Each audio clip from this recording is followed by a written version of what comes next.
코로나 공포 독재가 시작됐다.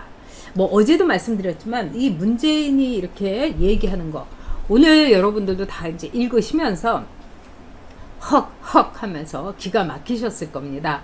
네. 자, 문재인이 코로나 독재 아주 이제는 당당하게 이제 시작을 합니다. 그러면서 뭐라고 했느냐? 방역에 대해서 조직적으로 방해를 하면은 필요할 때는 체포, 구금, 구속하겠다. 그러니까 이 정부에 대해서 뭔가 재미없는 말, 그 다음에 우리한테 조금이라도 어긋나는 말을 하면은 너희들 다 체포하고 구속해버리겠어. 이거는요, 정말 우리가 군사 독재 시절에도 못 듣던 얘기입니다.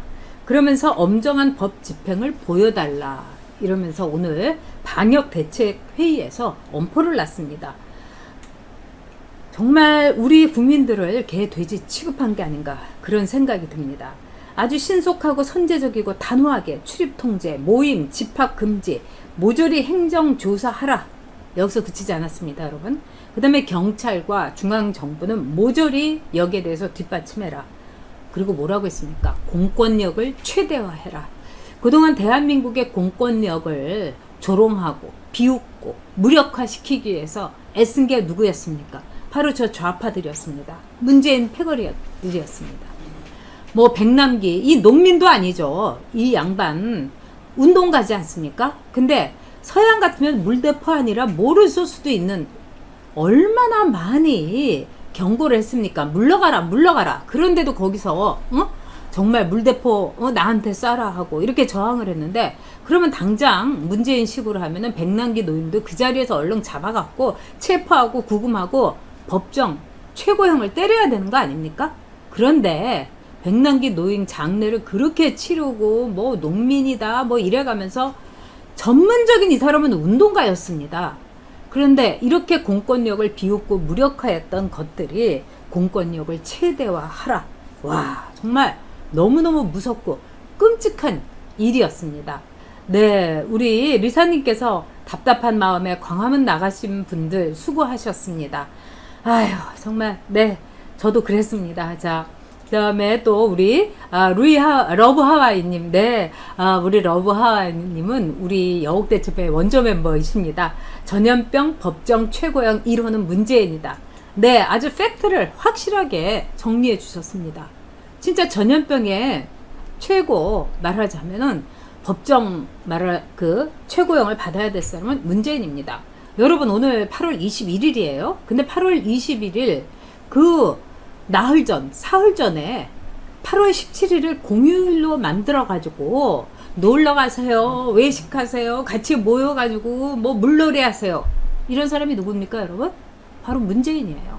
그렇다면은 문재인이란 사람이 움직인 게 제가 보기에는 적어도 4,700만 가운데서 정말 아무리 깎아도 1,000만은 움직였습니다. 그래서 1,000만이 모이게 집합하게 하고 놀러가게 하고 끼리끼리 그 해운대에서 10만 명 모이게 하고 이게 문재인이에요.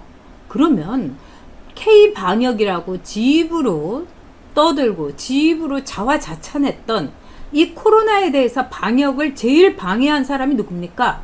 바로 문재인이에요. 그러면 8월 17일을 왜 법정 공휴일로 만들었는지 거기에 대해서 먼저 사죄를 해야 됩니다. 내가 정말 욕심이 앞섰다. K방역 자화자찬하려고 국민 여러분을 위험에 빠뜨렸다. 이렇게 말하자면 문재인이 사죄를 해야 되는 겁니다. 8월 15일보다도 8월 15일, 16일, 17일 그 이후에 문재인이 이 퍼뜨린 코로나 바이러스가 더 많으면 많은 거 아닙니까? 아니 이거는 우리가요 깨놓고 얘기해보자고요. 광화문에 몇 명이 모였습니까? 아무리 많이 모여야 기독교계에서 많이 모였다고 하는 게 2만 명입니다. 그러면 문재인이 8월 17일 날 법정 공휴일을 만들어가지고 마구마구 휘둘리고 사람들 왔다 갔다 하게 하고 버스 타고 뭐 지방 가게 하고 왔다 갔다 한 인구는 제가 볼 때는요 1,000만 명 가까울 겁니다. 사람들 모이게 하고 외식하고 이런 거 다 합해요. 그 이상이겠죠. 그러면 자기가 먼저 사죄해야 되는 거 아닙니까? 그런데 기독교를 완전히 희생양으로 삼아가지고 저는 정광훈 목사 잘했다고 하는 거 아닙니다. 그리고 빌미를 준 측면도 있고 전략적으로 굉장히 미스했다. 이런 생각 듭니다. 그러나 우리가 근본을, 우리가 상식을, 무엇이 더 크고 적은지는 견주어서 얘기해야 정상 아니겠습니까?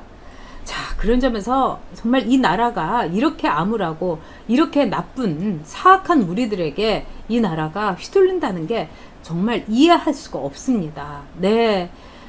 짱이님, 이 정권 무섭습니다. 저도 그렇게 생각합니다. 최미사님께서 외식권, 숙박권, 또, 뭐였더라. 진짜 정책을, 문재인이 잘못했으니까 문재인이 사과해야 되는 겁니다. 네, 제노비아님. 네, 맞습니다. 자, 우리, 홍링고만님께서 그날 집회한 좌파단체들에 대해서는 입도 뻥끗 안 하고, 맞습니다. 예, 그리고 달리아님, 정말 마냥 방송에서 종일 때려가지고 안타깝다. 저도 그렇습니다. 8.15 이전에도 많이 퍼져 있었던 듯. 네, 니수님 말씀도 맞죠. 정은경이가 맨날 얘기하는데 지들 K방역으로 다 잡았다고 하면서 우리 국민들 안심시킨 게 문재인 정권 아니겠습니까? 네, 제임스기님께서 우리 보수는 두 가지를 얘기해야죠. 문재인의 원인 제공, 정광훈과 거리두기. 그렇습니다. 거리두기는 해야 하나? 저는요, 지금 또 미통당이 하는 짓도 참 얌체 같아서 보기 싫습니다. 자, 그 다음에 두 번째로 우리가 얘기해야 될 게 있습니다. 자, 문재인이 이렇게 뭐 법정 최고형부터 시작해갖고 공권력을 최대화라, 그 다음에 체포, 구금, 구속, 막 이렇게 마구 무서운 말을 했습니다. 저는 여기에 대해서 꼭 하고 싶은 말이 있습니다. 정말 그 최고 지도자라는 거는 언제나 말을 정제해야 되는 겁니다. 그리고 국민들이 이렇게 불안하고 또 정말 코로나 바이러스가 창궐한다, 이런 상황일수록 지도자라는 사람은 의연하고 담대하고 그 다음에 매우 정제된 표현을 써야 되는 겁니다. 국민 여러분, 지금 코로나 바이러스가 굉장히 위험한 극까지 지금 퍼져나가고 있습니다. 이럴 때 국민 여러분들께서 협조를 해주시면, 적극적으로 협조를 해주시면 제가 최선을 다해서 이 방역을 하겠습니다. 그리고 그동안 저희 정부가 가볍게 코로나에 대해서 대처하고 또 코로나가 잠잠해진 것처럼 8월 17일 방역, 8월 17일 법정 공휴일하고 이런 거 사죄 드립니다. 그리고 제가 용서를 빌겠고 여기에 대해서 국민 여러분께서 받아들여 주시고 저의 죄가에 거듭해서 그거를 만회할 수 있도록 최선의, 말하자면은 대책을 갖겠다. 국민 여러분이 정말 우리나라가 아니라 대한민국의 국격을 가지고 대처할 수 있도록 협조를 해달라. 이렇게 공손하고 겸손하게 얘기했어야 되는 거 아닙니까? 근데 여러분, 문재인이 어떻게 얘기했습니까? 한마디로 협박을 한 겁니다. 경찰을 동원하겠다. 중앙정부의 모든 행정부처를 동원을 하겠다. 그 다음에 공권력을 마구마구 휘두르겠다.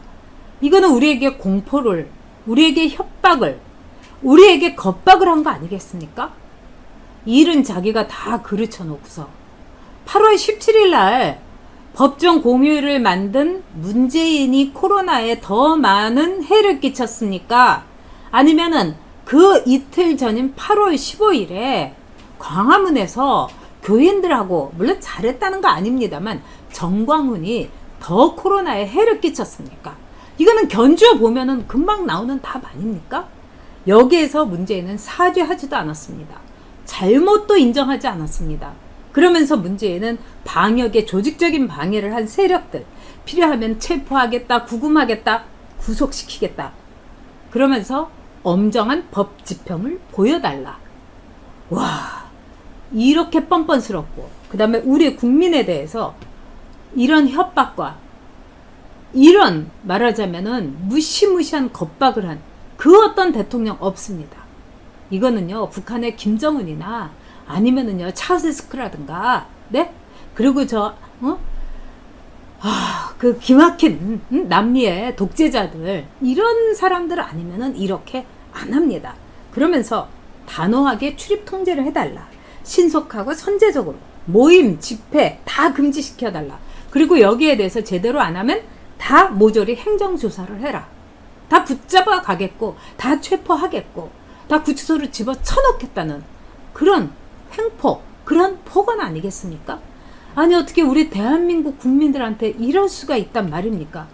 저는 정말 우리가 문재인한테 개, 돼지 취급을 당하고 있고, 그 다음에 문바만 노예가 아니라 우리를 그 문바 노예의 하위에 있는 무슨 그 옛날에 백정이라든지 그런 일본으로 치자면 불황민들, 그런 취급을 우리를 하고 있다는 생각이 듭니다. 모욕감을 느끼고, 이거는 우리가 절대로 잊지 않고 반드시 갚아줘야 되는 겁니다. 아, 기가 막힙니다. 네.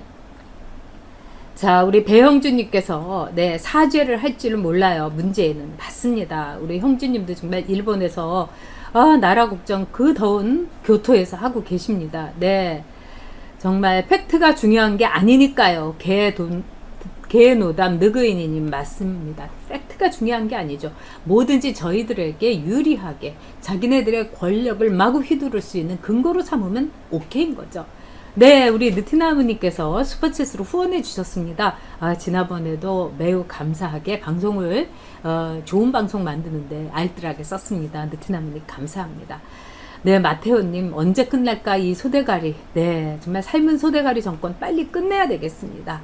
그러지 않으면 우리가 죽게 생겼어요, 여러분. 자, 루키루님께서 방역에 최선을 다할 테니 조심하시라. 이렇게 했어야 되지 않습니까? 맞습니다.